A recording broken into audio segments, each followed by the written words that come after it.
ప్రస్తుతం మనతో పాటు ప్రముఖ ఆధ్యాత్మికవేత్త ఆస్ట్రో న్యూమరాలజర్ జయప్రద గారు మనతో ఉన్నారు. మేడంతో మాట్లాడదాం. నమస్కారం మేడం. నమస్తే అమ్మా, శ్రీమాత్రే నమః.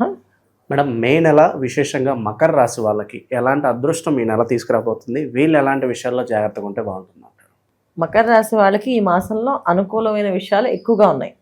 అంటే ఎలాంటి విషయాలు అంటే వ్యాపారం చేసే వాళ్ళల్లో కొత్త కొత్త వ్యాపారాలు ప్రారంభం చేయడానికి అవకాశాలు రావడము, వీళ్ళతో చేసే ప్రతి ఒక్క విషయాన్ని విశ్లేషణ చేసి ఎదుటి వాళ్ళు వీళ్ళని గుర్తించి వాళ్ళకి ఒక గుర్తింపు అనేది రావడం వల్ల వీళ్ళకి అది అదృష్టాలుగా మారే అవకాశం ఉంది. అంటే చాలామంది ఏంటంటే ఇంట్లో, ఇప్పుడు నేను చెప్పే విషయంలో గుర్తింపు అనేది ఏంటంటే, ఇంట్లో చాలామంది చిన్న చిన్న వ్యాపారాలు చేద్దంత అనుకుంటారు, ఆడవాళ్ళు కానీ మగవాళ్ళు కానీ.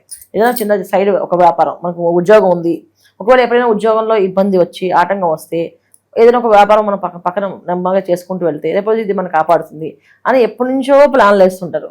దానికి ఈ మాసంలో వీళ్ళు ప్రయత్నం చేస్తే అది సఫలీకృతం అవుతుంది అన్నమాట. ఖచ్చితంగా అది వాళ్ళకి గుర్తింపు వచ్చే అవకాశం, ఆ వ్యాపారాలకి అవకాశం ఉంటుంది. అలాగే ఇంట్లో ఆడవాళ్ళు ఏమైనా చిన్న చిన్న వ్యాపారాలు చేద్దాం అనుకున్నా అనుకూలంగా ఉంటుంది. ఒక స్టార్ అయ్యే అవకాశాలు వీళ్ళకి కనిపిస్తాయి అన్నమాట. అందుకని మకర రాశి వాళ్ళు ఈ మాసంలో చక్కగా చేసుకోవచ్చు. ముఖ్యంగా స్థలాలు, భూముల మీద, ఇళ్ళ మీద ఇన్వెస్ట్ చేయడం వల్ల వీళ్ళకి లాభాలు కనిపిస్తున్నాయి ఎక్కువగా.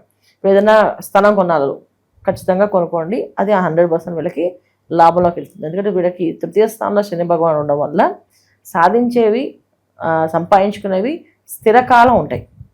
ఏదైనా ఇల్లు కొనుక్కున్నా, ఒక పొలం కొన్నా, ఒక స్థలం కొన్నా మకర రాశి వాళ్ళకి అది కంటిన్యూగా ఉంటుంది, ఎప్పటికీ ఉంటాయన్నమాట. అది మళ్ళీ అమ్మే అవకాశం ఉంటుంది, అంత పెరిగితే అవకాశం, లక్ష్మీ భాగ్యంగా మారే అవకాశం. ఒక స్థలం కొన్నా అంటే అభివృద్ధి అనేది జరుగుతూ ఉంటుంది, అలా బంగారంలో మారుతుంది. అది ఈ మకర రాశి వాళ్ళకి ఈ మాసంలో ఉంది. ఇక్కడ వ్యవహారం ఏంటంటే, రాత్రి ఎర్లీగా నిద్రపోవాలి, ఎర్లీ మార్నింగ్ లేవాలి. వీళ్ళు ఒకవేళ పని కావాలనుకుంటే ఎర్లీ మార్నింగ్ 3 గంటల నుంచి 4 గంటలు అలా ఆ టైంలో లేచి గణపతి ఆరాధన చేయడం వల్ల ఆ పని ఫాస్ట్ అయిపోతుంది. ఇది కొత్త వ్యాపారాలు కానీ, కొత్తగా ప్రొఫెషనల్గా మొదలుపెట్టాలనుకున్న కానీ, కొత్త ఇన్వెస్ట్మెంట్ చేయాలనుకున్న వాళ్ళు కానీ దీనికోసం వీళ్ళు ఈ టైంలో రావాలి. మిగతా వాళ్ళు కాదు. ఓన్లీ ఇవి ఇలా చేద్దాం అనుకున్న మకర రాశి వాళ్ళు ఎవరైతే ఉన్నారో వాళ్ళు మాత్రం చేయాలి. ప్రొఫెషనల్ రంగంలో కెరియర్లో ఎదగాలి అనుకునే వాళ్ళు కూడా ఈ ప్రయత్నం చేస్తే ఈ మాసంలో వీళ్ళకి అనుకూలమైన స్టార్డమ్ అనేది వచ్చే అవకాశం ఉంది. ఇక ఉద్యోగాల ప్రయత్నాల్లో ఉన్న వాళ్ళకి ఉద్యోగాలు వచ్చే అవకాశం ఉంది. అయితే ఎప్పటికీ ఏంటంటే డబ్బు విషయంలో వీళ్ళకి ఆ సమయానికి డబ్బు మాత్రం అందదు. చాలా టెన్షన్ పడితే కానీ డబ్బులు రావు. ఒక విధంగా వస్తాయా రావా అనే ఆలస్యం, ఆటంకం ఇక రాదనే మూమెంట్లో వస్తుంటాయి. ఎందుకంటే వీళ్ళకి ద్వితీయ స్థానంలో రాహు ఒక ప్రభావం ఇంపాక్ట్ ఉంది. తర్వాత శనితో కుజుడు కలిసి ఉండడం వల్ల మానసికమైన ప్రశాంతత లేకపోవడం, ఎక్కువగా ఆలోచించడము, టెన్షన్ తీసుకోవడము, ఆ టెన్షన్ అంతా పడితే కానీ ఆ పని అవ్వకపోవడం. ఇప్పుడు ఎంత ఈజీగా అయిపోద్ది అనుకుని మొదలుపెట్టి అది చాలా కష్టపెట్టి పని చేపిస్తుంది. అది ఎంత టెన్షన్ ఉంటుందంటే వీళ్ళకి రాత్రులు నిద్ర పట్టకపోవడము, రాత్రంతా మెలకుగా ఉండడం, ఆ పని అవుతుందా అవదా అనేసి పగలు నిద్రపోవడము, దీనివల్ల వీళ్ళకి కాస్త ప్రతికూలమైన వాతావరణం కనిపిస్తుంది. మన గ్రహస్థితి బాగున్నప్పుడు శత్రువులు కూడా పెరుగుతూ ఉంటారు. మరి ఎలాంటి జాగ్రత్తలు తీసుకోవాలి? వీళ్ళు శత్రుత్వం ఎవరితో ఉంటుంది, ఎవరితో జాగ్రత్తగా ఉండాలి? వీళ్ళు శత్రువులు వీళ్ళకి వీళ్ళతోనే ఉంటుంది శత్రుత్వం. ఎందుకంటే వీళ్ళ ఆరోగ్యం దెబ్బతినే అవకాశం ఉంటుంది ఎక్కువ. ఎందుకంటే వీళ్ళ ఆహార నియమాలు పాటించరు, తర్వాత తీసుకోవాల్సిన జాగ్రత్తలు సరిగ్గా తీసుకోరు, నిద్రపోయే విషయంలో నిద్రపోరు సరిగా. దానివల్ల వీళ్ళు చాలా ప్రమాదాలు తెచ్చుకునే అవకాశం ఉంది. నిద్ర లేకపోవడం వల్ల వచ్చే ప్రాబ్లమ్స్ వీళ్ళకి ఎక్కువగా ఉంటాయి. దానివల్ల ఏంటంటే పనులు సరైన సమయంలో అవ్వే టైంలో వీళ్ళకి అవ్వకుండా అది వెనకబడే అవకాశం ఎక్కువగా ఉంది. అందుకని ఏంటంటే ఆహార నియమాలు కానీ, నిద్రపోవడం కానీ, ఎర్లీగా పడుకోవాలి, ఎర్లీగా లేవాలి. వీళ్ళు మకర రాశి వాళ్ళు ఏం చేస్తారంటే రాత్రి అంతా లేచి ఉంటారు, పగలు నిద్రపోతారు. పగలు 10ంటికో లేస్తారు, రాత్రి 1 గంట 2, 3 వరకు ఏదైనా పని అనుకుంటే ఆ పని అయ్యే వరకు ఆ పని అంతా చేసి అప్పుడు పడుకుంటారు. ఇంకా పని లేదనుకోండి, ఓన్లీ రీల్స్ చూస్తారు. కొంతమంది తెలియదు అసలు నిద్ర పట్టట్లేదు చెప్పి ఒక సినిమా పెట్టుకొని సినిమా చూడడమో, ఏదైనా ఫోన్లో రీల్స్ చూడడమో ఇది చేసి ఎర్లీ అవర్స్ పడుకుంటారు. కానీ ఈ మాసంలో వీళ్ళు చేయాల్సిందంటే ఎర్లీ అవర్స్ లేవాలి. ఎందుకంటే తృతీయ స్థానాధిపతి శనేశ్వరి కానీ, కుజుడు కానీ, రవి కానీ వీళ్ళందరూ యోగించాలంటే ఎర్లీ అవర్స్ లేవాలి. ఎప్పుడు కూడా ఎర్లీ అవర్స్ లేవడం వల్ల వీళ్ళకి పనులు ఫాస్ట్గా అవుతాయి. 3ంటికి లేచారు, కూర్చొని మొత్తం అనుకున్న పనులన్నీ ఒక టైం టేబుల్ వేసుకున్నారు. ఆ టైం టేబుల్లో వేసుకున్న ప్రతి ఒక్క పని ఆ సాయంత్రం అయిపోతాయి. ఈ విధంగా వీళ్ళు చేయడం వల్ల డబ్బు కూడా వీళ్ళకి అందుబాటులో వస్తాయి. లేకపోతే ఏంటంటే డబ్బు వస్తుంది ఈ మాసంలో వీళ్ళకి, కాకపోతే బాగా టెన్షన్ బట్టి విపరీతమైన ఒత్తిడి గురైన తర్వాత ఆ డబ్బు అందుతుంది వీళ్ళకి. ఇది జరుగుతుంది. ఇది వీళ్ళు జాగ్రత్తగా తీసుకుంటే కనుక 100% మంచి. ఇప్పుడు దాంట్లో మన విద్యార్థులు తీసుకుంటే ఖచ్చితంగా వాళ్ళు ఎర్లీ మార్నింగ్ చదివారనుకోండి, పరీక్ష పాస్ అయిపోతారు.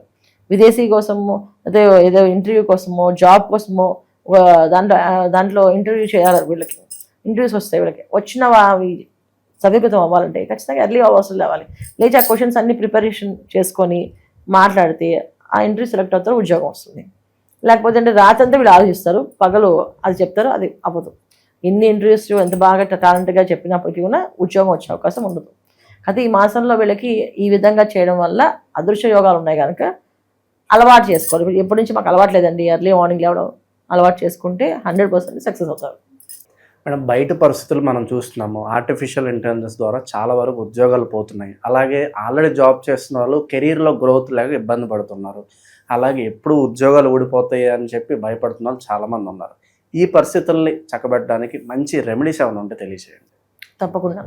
అంటే ఇప్పుడు పరిహారాలు చేయడంలో ఒక పద్ధతి అయితే, నా ఉద్దేశం ఏంటంటే ఎప్పుడు కొన్న మనిషి ఒక మనస్తత్వం ఎలా ఉండాలి అంటే వాళ్ళందరూ వాళ్ళు రియలైజేషన్ ఉండాలి. ఎప్పుడు కొన్న ఏ పనైనా ఏ వ్యవహారమైనా, ఇప్పుడు ఉద్యోగాలు పోతున్నాయి, ఉద్యోగాలకు పరిహారమే కావాలి ఖచ్చితంగా అంటే నేను చెప్పేది ఏంటంటే ఉద్యోగం అనేది ఏంటది ఒక యోగం.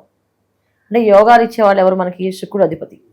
ఆ శుక్రుడు అధిపతి ఉండడం వల్ల శుక్రుడు ఒక అనుగ్రహం కావాలి అంటే స్త్రీలను ఎక్కువ గౌరవించడము, స్త్రీలతో ఎటువంటి ఇబ్బందులు పెట్టకుండా, స్త్రీలతో ఎటువంటి అసభ్యపరమైన పనులు చేయకుండా ఉంటే వీళ్ళకి కలిసి వస్తుంది. అయితే ముఖ్యంగా స్త్రీలు అంటే ఎవరెవరు ఉండే వీళ్ళకి ముఖ్యంగా తల్లి, భార్య, తర్వాత చెల్లెలు, వీళ్ళు ముగ్గురు ఉంటారు ముఖ్యంగా. ఈ వీళ్ళ ముగ్గురిని ఏమి అనుకుని ఉంటే ఎవరికైనా సరే ఉద్యోగాలు పోవు. ఇది ఒక పరిహారం. చాలామంది ఏ రెమెడీ చేయాలంటారు, కానీ వాళ్ళని ఊరికే సతాయిస్తుంటారు, సరదాగా ఏడిపిస్తుంటారు చెల్లెల్ని, అక్కల్ని సరదాగా ఏడిపిస్తే వాళ్ళు ఏమవుతుందని చెప్పి. కానీ వాళ్ళకి ఎంత సరదా ఉన్నప్పటికీ వాళ్ళ మానసికమైన పరిస్థితి కొంత మనసులో కాస్త బాధపడితే అది వాళ్ళకి తగులుతుంది. అలాగే తల్లితోటి పోట్లాడకూడదు. వీళ్ళు పోట్లాడకుండా వాళ్ళు చెప్పినట్టు సరే అమ్మా చేద్దాం అని అనుకూలం చేద్దామని సౌమ్యంగా మాట్లాడితే ఖచ్చితంగా ఉద్యోగాలు నిలబడతాయి. తర్వాత భార్యాభర్తల మధ్యలో భార్యని హీనంగా మాట్లాడినా కాస్త నీకేం తెలియదు నోరు మూసుకుంటాను చెప్పేసి మాట్లాడితే కూడా పోయే అవకాశాలు ఎక్కువ ఉన్నాయి. సో ముఖ్యంగా చేయాల్సిందండి స్త్రీని ఎక్కువగా వీళ్ళు గౌరవించడం వల్ల వీళ్ళకి వస్తాయి. ఇది ఎటువంటి స్త్రీలకి ఏంటి, మిగతా బయట జరిగే స్త్రీలకు కాదు, ఓన్లీ ఇంట్లో వాళ్ళకి మాత్రం ఈ ప్రాధాన్యత వీళ్ళు ఇవ్వగలిగితే ఉద్యోగాలు ఖచ్చితంగా నిలబడతాయి. ఇది పెద్ద పరిహారం వీళ్ళకి. వీళ్ళు మౌనంగా ఇంట్లో సౌమ్యంగా మాట్లాడడమే వీళ్ళకి పెద్ద టాస్క్. అది చేయగలిగితే అదృష్టవంతులే. ఇక దైవాదృష్టంలో ఉద్యోగం అంటే ఏంటంటే మాకు ఎప్పుడు కూడా అధికారంగా అగ్నితత్వమైన రాశి కుజుడు ఒక అధికారం ఉంటేనే డబ్బు సంపాదిస్తారు. ఎవరికైనా సరే జాతకంలో కుజుడు ఏ భావంలో ఉన్నారో ఆ భావానికి గురువు అధిపతి ఉండి గురువు చూస్తూ వీక్షణ ఉన్నప్పటికీ డబ్బు బాగా సంపాదిస్తారు వాళ్ళు. అందుకే ఏంటంటే మంగళవారాలు ఎక్కువ సుబ్రహ్మణ్య స్వామి ఆరాధన చేయడం, సుబ్రహ్మణ్య స్వామి గుడికి వెళ్ళడము, ప్రదక్షిణాలు చేయడము, ఇది చేయడం వల్ల వీళ్ళకి ఉద్యోగాలు కూడా ఎప్పుడు కంటే ఉద్యోగమే కాదు అసలు రుణం అనే బాధ అనేది లేకుండా పోతుంది. రుణ బాధ నుంచి బయటపడతారు. రుణ బాధ అంటే ఏంటంటే అప్పుల బాధ లేకుండా ఉండగలుగుతారు. ప్రతి మంగళవారం సుబ్రహ్మణ్య స్వామి 21 ప్రదక్షిణాలు చేసి సుబ్రహ్మణ్య స్వామి దగ్గర ప్రసాదంగా కొబ్బరికాయ, అరటిపళ్ళు నైవేద్యంగా ఇచ్చేసి దండం పెట్టుకున్న, పెసరపప్పు నైవేద్యంగా ఇచ్చిన చాలా చాలా విశేషమైన ఫలితాలు వీళ్ళకి వస్తాయన్నమాట. ఇవి వీళ్ళు చేసుకోవాలి. ప్రస్తుత కాలం మరి వీళ్ళు ఎలాంటి పరిహారాలు ఎవరిని ఆరాధిస్తే బాగుంటుంది? గణపతి ఆరాధన ఎక్కువగా చేయడం. పొద్దున్న 3 గంటలకల్లా లేవగలిగితే వీళ్ళు అదృష్టవంతులుగా చెప్పచ్చు. మకర రాశి వాళ్ళు 4 నుంచి 5 వరకు గణపతి సహస్రనామాన్ని కానీ, గణపతి అదన శ్రీషం కానీ, అయితే గణపతి మంత్రాన్ని కానీ ఇవి చదవడం వల్ల వీళ్ళకి అదృష్టం అనేది కనిపిస్తుంది బ్రహ్మాండంగా. ఉద్యోగం కానీ, వ్యాపారం కానీ, వివాహం కానీ, ఒక గృహ నిర్మాణం కానీ, అయితే ఒక ఏదైనా స్థలం కొనాలనుకుంటే కానీ, ఏదైనా ప్రొఫెషనల్గా ఎదగాలనుకుంటున్నారో ఇవన్నీ కూడా అవ్వాలంటే వీళ్ళు మాసం చేయాల్సింది గణపతికి ఎక్కువగా ప్రార్థన. అది కూడా ఎర్లీ అవర్స్ 4 నుంచి 5 లోపు తెల్లవారుజాము చేయడము, సాయంకాలం 7 నుంచి 8 వరకు చేయడం. ఈ 2 వేళలా చేయడం వల్ల వీళ్ళకి పని అనేది తొందరగా అవుతుంది, వాళ్ళ అదృష్టం కనిపిస్తుంది అన్నమాట. అట్లా మంచి విశ్లేషణ అందించారు. ధన్యవాదాలు. శ్రీమాత్రే నమః.